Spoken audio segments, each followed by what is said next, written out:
கர்த்தரும் இரட்சகருமாயிருக்கிற இயேசு கிறிஸ்துவின் நாமத்தினாலே அவருக்கும் அன்பின் வாழ்த்துக்கள். தேவன் தாமே ஒவ்வொருவரிலும் மகிமையான காரியங்களை செய்து மகிமைப்படுவாராக.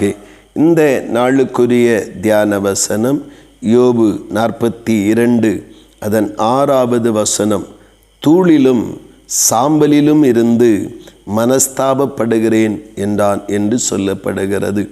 தேவனுடைய நாமத்தினாலே யோபு தன்னால் முடிந்த அளவிற்கு தன்னை ஒரு நீதிமானாக தேவனுக்கு முன்பாக நிறுத்துவதற்கு பிரயாசப்பட்டு கொள்ளுகிற ஒரு மனிதனாக இருந்தான். தேவனே அவனை குறித்து சாட்சி கொடுக்கும் பொழுது நீதிமானும் உத்தமனும் சன்மார்க்கனும் பொல்லாப்புக்கு விலகிறவனும் என்று ஆண்டவரே சாட்சி கொடுக்கிறார். ஆனாலும் சில இடைப்பட்ட அந்த உபத்திரவத்தின் கொடூரமான காலங்களிலே யோபு ஆண்டவருடைய சமூகத்திலே தன்னை வருத்தி நான் செத்து போனால் நலமாயிருக்கும், நான் என் தாயின் கருவிலே அழிந்து போனால் நலமாயிருக்கும், இப்படிப்பட்ட சில பலகீனமான வார்த்தைகளை பயன்படுத்துகிறது தேவனுடைய பார்வையிலே அது ஒரு குற்றமாக ஒரு குறையாக இருந்து கொண்டு இருப்பதை யோபு உணர்ந்து ஆண்டவருடைய நாமத்தினாலே அந்த வசனங்களிலே சொல்லுகிறான். ஸ்தோத்திரம். அந்த 3வது வசனத்திலேயே ஆண்டவருடைய வார்த்தைகளுக்கு செவி கொடுத்து அவன் தன்னுடைய அந்த வார்த்தையின் அந்த தடுமாற்றத்தை வெளிப்படுத்த நான் அலப்பினேன், என் வார்த்தைகள் அலப்பினேன் என்று சொல்லுகிறான். ஆனால் அப்படி சொல்லிட்டு விடுகிறதில்லை. அந்த வார்த்தைகளினாலே என்னுடைய ஆசீர்வாதங்கள், என்னுடைய சிறையிருப்பிலிருந்து விடுதலை தடைபட்டு விடக்கூடாது என்று சொல்லி அந்த காரியங்களை தேவ சமூகத்திலே சொல்லி மனஸ்தாபத்தோடு கூட கர்த்தரிடத்திலே மன்னிப்பை கேட்கிறான்.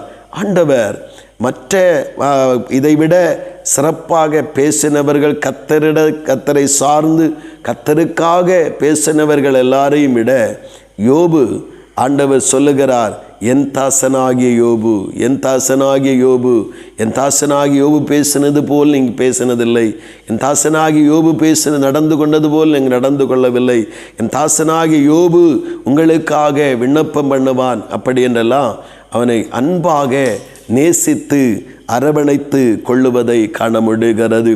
நாம் ஒன்று புரிந்து கொள்ள வேண்டும். நம்முடைய நீதியை தேவனுக்கு முன்பாக எடுத்து சொல்லி நல்ல பெயர் வாங்க வேண்டும் என்கிற எண்ணத்தை விட நம்முடைய குறைகளை ஆராய்ந்து, நம்முடைய மீறுதல்களை ஆராய்ந்து அதை சரிப்படுத்தும் பொழுது கர்த்தரே நம்மை நேசிக்க ஆரம்பிப்பார்.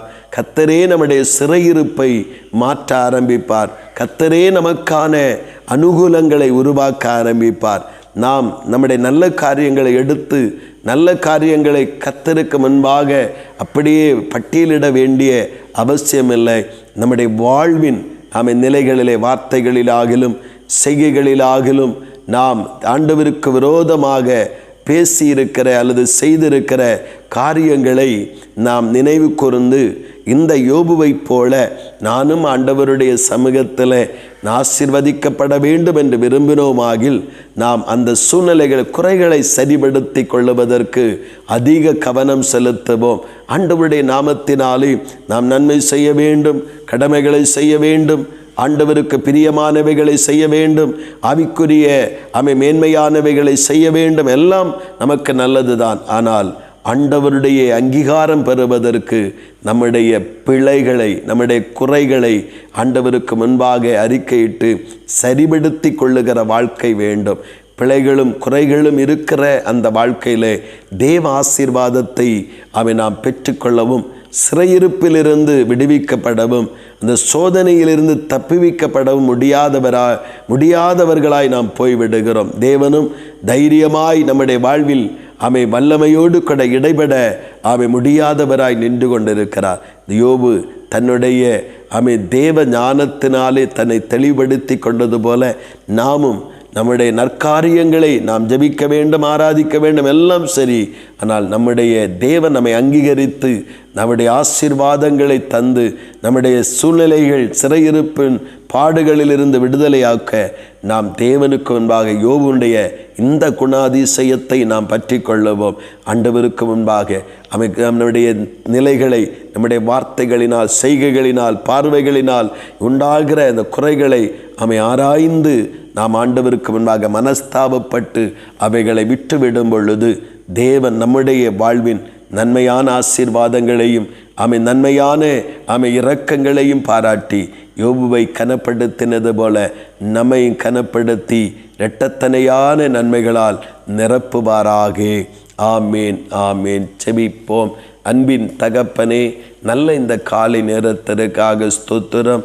யோபுடைய வாழ்க்கையில் இருந்த ஒரு உன்னதமான சுபாவம் தன்னுடைய நிறைகளை சொல்லி பெருமைப்பட்டு கொள்ளுவதை விட தன் குறைகளை, தன்னுடைய மீறுதல்களை தேவனிடத்திலே சொல்லி மனஸ்தாபப்பட்டு மனம் திரும்புவது அனுதினம் அவன் வாழ்க்கையில் இருந்தது. அதனாலே தான் கர்த்தர் அவனை என் தாசனாகி யோபு என்று சொல்லி அவனை பனதார பாராட்டுகிறது மட்டுமல்ல, அவன் சோதிக்கப்பட்ட காலங்களில் இழந்த நஷ்டங்களை இரட்டத்தனையாய் கொடுத்து அவனை சிறப்பாக மாற்றுகிறது. எங்கள் வாழ்க்கையில் இப்படிப்பட்ட நல்ல சுபாவங்களை அனுதினமும் கை கொண்டு தேவனுடைய ஆசீர்வாதங்களை பெற்றுக்கொள்ள அனுக்கிரகம் செய்யும். அப்படியே செய்தபடியாய் ஸ்தோத்திரம். இயேசு கிறிஸ்துவின் மூலம் செபிக்கிறோம் ஜீவனுள்ள நல்ல பிதாவே. ஆமேன், ஆமேன்.